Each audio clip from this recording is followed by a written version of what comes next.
4 قسم کے جہنمی ایسے ہیں جب ان کو جہنم میں ڈالا جائے گا تو ان جہنمیوں کے چیخنے اور چلانے کی وجہ سے اس جہنم کے دوسرے جہنمی بھی پریشان ہو جائیں گے.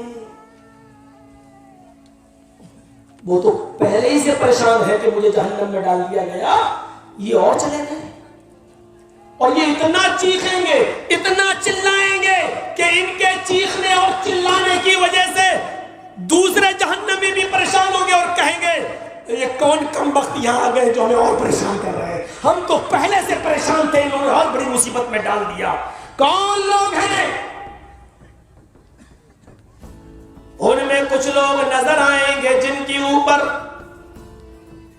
آگ کے صندوق معلق کر دیے گئے ہوں گے. صندوق, باکس, آگ کے انگاروں سے بنے ہوئے صندوق ان کے اوپر معلق کر دیے گئے ہوں گے. کچھ لوگ ایسے ہوں گے جو اپنی اتڑیاں, اتڑی جو پیٹ میں جو آنکھ ہوتی ہے نا, اتڑی, اپنی اتڑی گھسیٹ رہے ہوں گے, کھینچ رہے ہوں گے اور اپنی اتڑیاں کھینچ رہے ہوں گے. اور تیسرے وہ لوگ ہوں گے جو لوگوں کا گوشت کھا رہے ہوں گے, جو لوگوں کا گوشت کھا رہے ہوں گے. ایک ایک کر کے پوچھا جائے گا, ایک ایک کر کے جن کے اوپر آگ کا صندوق ہوگا, آگ کے انگاروں سے بنا ہوا صندوق معلق ہوگا, پوچھا جائے گا. وہ جہنمی پوچھیں گے ارے یہ کون کمبخت ہے جنہوں نے ہمیں پریشان کر دیا ہے, ان کے اوپر آگ کے صندوق ہے. ان کو بتایا جائے گا جہنمیوں کو یہ آگ کے انگاروں سے بنے ہوئے صندوق جن کے سروں پر ہے, یہ وہ لوگ ہیں جو دنیا میں لوگوں کا مال ناجائز طریقے سے کھا لیا کرتے تھے, قرض دار ہو کر مرے تھے, لوگوں کی امانتوں میں خیانت کر کے مرے تھے. ان لوگوں نے لوگوں کے پیسے ہڑپ کر لیے تھے, قبضہ کر لیا تھا زمین و جائیداد پر, یا ان کے پاس کسی کا قرضہ تھا لیکن انہوں نے دینے سے منع کر دیا, بے ایمانی کر لی. یہ وہ لوگ ہیں جو لوگوں کا حق مار کر کھا گئے. پوچھا جائے گا یہ اتڑیاں گھسیٹنے والے لوگ کون ہیں جو اتڑیاں اپنی گھسیٹ رہے ہیں, اتڑی اپنے گھسیٹ کے چل رہے ہیں. ان سے کہا جائے گا یہ وہ لوگ ہیں جو دنیا میں جھوٹ بولا کرتے تھے اور شراب پیا کرتے تھے. یہ جھوٹ بول بول کر لوگوں کا مذاق اڑایا کرتے تھے اور جھوٹ بولا کرتے تھے. جو لوگوں کا گوشت کھا رہے ہیں ان کے بارے میں کہا جائے گا, ان کے بارے میں کہا جائے گا یہ وہ لوگ ہیں جو دنیا میں لوگوں کی غیبت اور چغلی کیا کرتے تھے, یہ دنیا میں لوگوں کی غیبت اور چغلی کیا کرتے تھے. اور چوتھا آدمی بھی ہوگا, چوتھا آدمی جو بہت زیادہ تکلیف میں مبتلا ہوگا, پریشان ہوگا, اس کے بارے میں پوچھا جائے گا یہ کون؟ کہا جائے گا یہ وہ لوگ ہیں جو لوگوں کی برائیاں اتنے مزے سے کرتے تھے, چند لوگوں کے بیچ میں بیٹھ کر کسی کا تمسخر اور مذاق اتنے اچھے انداز سے اڑاتے تھے. ان کی برائیاں اڑانے میں یہ ایسے مزہ لیتے تھے جیسے کوئی اپنی بیوی کے ساتھ ہم بستری کرنے میں مزہ لیتا ہے, جیسے وہ انجوائے حاصل کرتا ہے, ایسے یہ لوگوں کی برائیاں انجوائے لے لے کر کرتے تھے. یہ وہ لوگ ہیں. جہنم کی سزا کے بارے میں ہمیں اور آپ کو یقین کرنا پڑے گا. جہنم ہے اور اس میں یہ سزا ہمیں اور آپ کو, جس کو بھی جہنم میں جانا وہ ملنا ہے. ہمیں دنیا میں دعا کرنا چاہیے اللہم قنا عذاب النار, اے اللہ ہم سب کو جہنم کے عذاب سے بچا لے. جہنم ابھی خاموش نہیں, جہنم کے اندر ہر قسم کے لوگ ڈالے جائیں گے, اپنے اپنے گناہوں کے مطابق ان کو جزا اور سزا دی جائے گی. عذاب بھی طے ہوں گے. کسی کو آگ کے پہاڑ پہ چڑھایا جائے گا, کسی کے منہ سے خون اور پیپ نکل رہا ہوگا, کوئی خون کے تالاب میں گوتا لگا رہا ہوگا اور بدبودار خون پی رہا ہوگا, کسی کا سر پھوڑا جا رہا ہوگا, لیکن ہر سزا کا جواب ملے گا. یہ سر جس کا پھوڑا جا رہا ہے یہ کون ہے؟ جواب ملے گا یہ وہ ہے نماز کے ٹائم پر ان کے سر بھاری ہو جایا کرتے تھے، نماز پڑھتے وقت ان کے سر بھاری ہو جاتے تھے، نماز کے وقت یہ مسجد کے اندر نہیں آتے تھے، ٹال مٹول کر نماز پڑھتے تھے۔ ظہر کی نماز 12:30 بجے ہوتی ہے، 2 بجے پڑھ رہے ہیں، عصر کی اذان 2:15 بجے ہوتی ہے، 3 سوا 3 ساڑھے 3 پہ پڑھ لی، جماعت مل گئی نہ ملی اکیلے پڑھ لی۔ یہ وہ لوگ ہیں آگ کی چٹائی پر جس کو لٹایا جائے گا، جس کی چربی اس سے پگھل رہی ہوگی اور چربی کے پگھلنے سے وہ آگ اور بھڑک رہی ہوگی، پوچھا جائے گا یہ کون لوگ ہیں؟ جواب ملے گا یہ دنیا میں اپنے ماں باپ کو رلانے والے لوگ تھے۔ پیڑ و درخت کے اندر الٹا لٹکا دیا جائے گا، الٹا پیر اوپر سر نیچے اور منہ میں ڈنڈے اور لاٹھی گھسیڑ کر ان کا منہ کھلوایا جائے گا اور منہ کے اندر سے بہت سی غلاظت اور گندگی باہر نکل رہی ہوگی۔ پوچھا جائے گا یہ کون لوگ ہیں؟ یہ وہ لوگ ہیں جو دنیا میں شراب پیا کرتے تھے، یہ وہ لوگ ہیں جو دنیا میں حرام چیزیں کھایا کرتے تھے، یہ وہ لوگ ہیں جو دنیا میں مال حرام کماتے تھے اور یہ کھایا کرتے تھے۔ یہ مال حرام کھانے والے لوگ ہیں۔ خون کے تالاب میں بدبودار خون، اس تالاب میں غوطہ لگا رہے ہوں گے، کنارے آئیں گے، فرشتہ پتھر مارے گا، وہ بالکل بیچوں بیچ میں چلے جائیں گے۔ پوچھا جائے گا یہ کون لوگ ہیں؟ یہ وہ لوگ ہیں جو دنیا میں لوگوں کا خون چوسا کرتے تھے، یہ وہ لوگ ہیں جو سود کھایا کرتے تھے، یہ وہ لوگ ہیں جو پیاز کھایا کرتے تھے، یہ وہ لوگ ہیں جو بینک میں اتنا بیلنس جمع کرتے تھے کہ اس کو سود کا کاروبار بنا رکھا تھا، یہ وہ لوگ ہیں جو LIC چلایا کرتے تھے، یہ وہ لوگ ہیں جو فکس ڈپوزٹ کیا کرتے تھے۔ 5 لاکھ جمع کیا، میری بیٹی کی شادی ہوگی 8 سال کے بعد 10 سال میں دگنا ہو جائے گا، 5 کے 10 لیا کرتے تھے۔ یہ وہ لوگ ہیں جو لوگوں کو 1 لاکھ دیتے تھے، 1 مہینے کے بعد 1,20,000 وصول کرتے تھے۔ یہ وہ لوگ ہیں جو دنیا میں جن کو خون کے تالاب میں ڈالا جا رہا، آخرت میں خون کے تالاب میں جن کو ڈبویا جا رہا ہے۔ اس کے بعد مزید اللہ کے نبی فرماتے ہیں کہ سود کے اللہ تعالیٰ کے یہاں 36 درجے ہیں، 36 درجے ہیں۔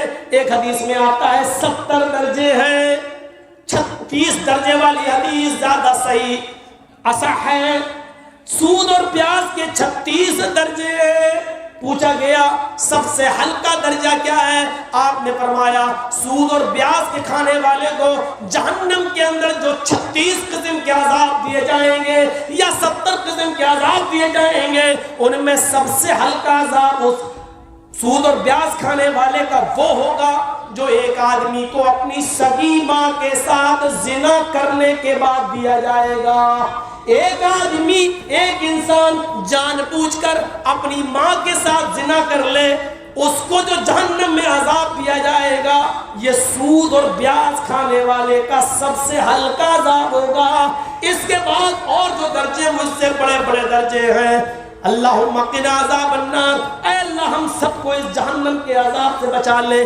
ہمیں اور آپ کو غور کرنا چاہیے، یہ دنیا کے اندر ہم اور آپ سوچیں کہ ابھی سورہ بقرہ کا پہلا رکوع ہے، ابھی یہ ختم نہیں ہوا ہے، ابھی ہم اس پر روشنی ڈال ہی رہے ہیں، ابھی جنت کا ذکر بھی آ گیا، جہنم کا ذکر بھی آ گیا، اور یہ ساری چیزیں غیب کے اندر شامل ہیں۔ الذین یؤمنون بالغیب، جہنم کا تعلق بھی غیب سے ہے، کسی نے اس کا مشاہدہ نہیں کیا، اپنی آنکھوں سے نہیں دیکھا، چھپی ہوئی ہے، لیکن ایمان رکھنا ہے کہ جہنم میں اس قسم کے عذاب موجود ہے۔ اللہ کے نبی فرماتے ہیں جہنم میں کچھ عورتوں کو سروں کے بال پکڑ کے لٹکا دیا جائے گا۔ امام احمد اپنی مسند کے اندر نقل کرتے ہیں سروں کا بال پکڑ کر لٹکا دیا جائے گا، فرنگی کی طرح وہ گھوم رہی ہوں گی، ان کے جسم سے کپڑے اترے ہوئے ہوں گے، ان کے دونوں سینوں میں بریسٹ کے اندر، ان کے دونوں سینوں کے اندر خنجر چبھو دیے گئے ہوں گے، ادھر سے نیچے سے ڈالا گیا ہوگا، اوپر نکال لیا گیا ہوگا، دوسرے بریسٹ کے اندر بھی خنجر ڈالا گیا ہوگا، اوپر سے نکال لیا گیا ہوگا۔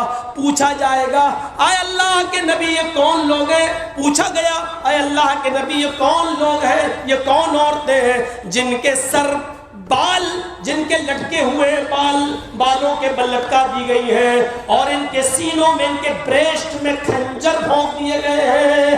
اللہ جبرائیل نے بتایا اللہ کے نبی کو، اے اللہ کے رسول، یہ وہ عورتیں ہیں جو گھر سے باہر نکلتی تھی تو ان کے سروں پر اوڑھنیاں نہیں ہوتی تھی، یہ اپنے بال غیر مردوں کے سامنے کھول کر چلا کرتی تھی، یہ اپنے بالوں کو چھپاتی نہ تھی، یہ اپنے بالوں کو چھپاتی نہ تھی، یہ اپنے بال دکھا دکھا کر چلتی تھی۔ اور یہ وہ عورتیں جن کے سینوں میں خنجر داخل کر دیے گئے، جو اتنے ٹائٹ کپڑے پہنتی تھی، اتنے ٹائٹ بلاؤز پہنتی تھی کہ کپڑا پہننے کے باوجود جب یہ بازاروں میں چلتی تھی، گھر سے باہر نکلتی تھی، تو ان کے سینے کا ابھار ان کے کپڑوں کے اوپر، ان کے کپڑوں کے پہننے کے باوجود نظر آتا تھا۔ آج یہ سزا ان کو دی جا رہی ہے۔ ہماری ماں بہنیں جو ایسا کر رہی ہیں، اپنے انجام کے لیے بھی تیار رہیں۔ جلسہ سن رہی ہیں تو توبہ کریں اور اپنی آخرت بنائیں۔ الذین یؤمنون بالغیب کے اندر یہ چیز بھی شامل ہے۔ چلیے آگے، الذین یؤمنون بالغیب، اگر غیب کے پر چلیں اور جنت و جہنم کی نعمتیں اور سزائیں بتانا شروع کر دیں تو تقریر اسی پر ختم ہو جائے گی۔ الذین یؤمنون بالغیب ویقیمون الصلاۃ۔ اب آئیے ایک اور لفظ پر، ویقیمون الصلاۃ، اور جو نماز قائم کرتے ہیں۔ دیکھیے ترتیب، دیکھیے کون لوگ کامیاب ہونے والے ہیں۔ اللہ نے جنت کس کے لیے رکھی ہے، کامیابی کس کو ملنا ہے۔ قرآن میں شک نہ کرو، پہلی چیز۔ دوسری چیز، اللہ کا ڈر اپنے اندر پیدا کر کے قرآن کی تلاوت کرو۔ تیسری چیز، الذین یؤمنون بالغیب، غیب پر ایمان رکھو، اور غیب میں اللہ پر ایمان، فرشتوں پر ایمان، جنت پر ایمان، جہنم پر ایمان، اس ساری چیزیں اس میں شامل ہے۔ چوتھی چیز پر آئیے، وَيُقِيمُونَ الصَّلَاةَ، اور جو نماز قائم کرتے ہیں۔ یہاں میں بہت لمبی چوڑی بحث نہیں چھوڑوں گا آپ کے سامنے، صرف اتنا بتا دوں، الَّذِينَ يُؤْمِنُونَ بِالْغَيْبِ وَيُقِيمُونَ الصَّلَاةَ، نماز پڑھنے کے لیے نہیں کہا اللہ تعالیٰ نے، یہاں نماز قائم کرنے کے لیے کہا۔ یقیمون الصلاۃ، اقامت صلاۃ کیا ہے؟ نماز پڑھنا تو یہ بھی ہے کہ ہم صبح سے شام تک سفر میں تھے، گھر آئے، ٹرین میں موقع تھا نماز پڑھنے کا لیکن نہیں پڑھ سکے، اب گھر پہ آ کے صبح سے شام تک کی ساری چھٹی ہوئی نمازیں پڑھ رہے ہیں۔ نماز پڑھنا تو یہ بھی ہو گیا کہ ہم نے 2 بجے پڑھ لی، 5 بجے پڑھ لی، منمانی طریقے سے جماعت چھوڑ کے جب چاہ تک پڑھ لیا۔ IPL میچ آ رہا ہے، چلو دیکھ لو کون ٹیم جیت رہی ہے، فائنل ہے، اس میں عشاء کی نماز نکل گئی، نماز ختم ہو جانے کے بعد میں پڑھ لی۔ یہ نماز پڑھنا ہوا، نماز کا قیام نہیں ہوا۔ اقامت صلاۃ الگ ہے۔ ان الصلاۃ کانت علی المؤمنین کتابا موقوتا، نماز مسلمانوں پر اپنے وقت مقررہ پر فرض کی گئی ہے۔ نماز کا ٹائم ٹیبل بھی وقت مقررہ وہی ہے جو جناب محمد رسول اللہ نے بتایا، نماز کو اس کے وقت پر پڑھنا ہے۔ انس ابن مالک بہت لمبی عمر پائے ہیں، حدیثوں کا انہوں نے مطالعہ کیا ہے۔ خلیفہ عمر ابن عبدالعزیز جب خلیفہ بنائے گئے تو نماز کے سلسلے میں حضرت انس ابن مالک نے خلیفہ عمر ابن عبدالعزیز سے مخالفت کی، اختلاف کیا۔ حضرت انس ابن مالک مسجد میں پہلے آ جایا کرتے تھے، ظہر کی اذان نہیں بھی ہوتی تھی تو نماز پڑھ کے وہ نکل جاتے تھے، عصر کی اذان ہونے سے پہلے نماز پڑھ کے نکل جاتے تھے۔ مغرب کی نماز عام طور پر اپنے وقت پر ہی ہوتی ہے، سورج غروب ہونے کے بعد۔ لوگوں نے انس ابن مالک کو جب نماز پڑھتے ہوئے دیکھا کہ یہ جماعت کے ساتھ نماز نہیں پڑھتے، یہ اکیلے آتے ہیں اور نماز پڑھ کے چلے جاتے ہیں، انہوں نے سوچا لوگوں نے شاید ان کو عمر ابن عبدالعزیز کے پیچھے نماز پڑھنے میں اعتراض ہے، خلیفہ کے پیچھے نماز پڑھنے میں ان کو کوئی دقت ہے، ان کی شکایت کی جائے۔ مقدمہ خلیفہ کے دربار میں آتا ہے، عمر ابن عبدالعزیز خلیفہ ہیں، جب خلیفہ کے دربار میں مقدمہ آتا ہے کہ حضرت انس ابن مالک آپ کے پیچھے نماز نہیں پڑھتے ہیں، تو انس ابن مالک کو بلایا گیا۔ خلیفہ نے فوراً کوڑے نہیں لگائے، مارنے کا حکم نہیں دیا، پہلے وجہ پوچھے کیا بات ہے کہ آپ میرے پیچھے نماز نہیں پڑھتے، اکیلے پڑھ کے چلے جاتے ہو، جماعت کے ساتھ نماز نہیں پڑھتے، کیا بات ہے؟ تو خلیفہ عمر ابن عبدالعزیز نے پوچھا آیا انس ابن مالک کیا مجھے جوا کھیلتے ہوئے دیکھا؟ نہیں۔ شراب پیتے ہوئے دیکھا؟ نہیں۔ کسی برائی کے اندر تم نے مجھے ملوث پایا؟ نہیں۔ کیا میں لوگوں کے درمیان عدل و انصاف نہیں کرتا؟ نہیں، ایسی بات نہیں ہے۔ مجھ سے کوئی شکایت ہے؟ کہ یہ بھی بات نہیں ہے۔ جب کوئی بات نہیں ہے تو تم میرے پیچھے نماز نہیں پڑھتے۔ میں نے سنا ہے کہ تم اذان سے پہلے مسجد میں آ جاتے ہو اور نماز پڑھ کے نکل جاتے ہو۔ اے انس ابن مالک ایسا کیوں کرتے ہو تمہیں جماعت کا خیال نہیں ہے؟ تم پہلے کیوں آتے ہو اور نماز پڑھ کے مسجد سے کیوں نکل جاتے ہو؟ انس ابن مالک فرماتے ہیں اے خلیفہ عمر ابن عبدالعزیز، میری آنکھیں محمد رسول اللہ کے نماز کے اوقات کو پہچانتی ہیں۔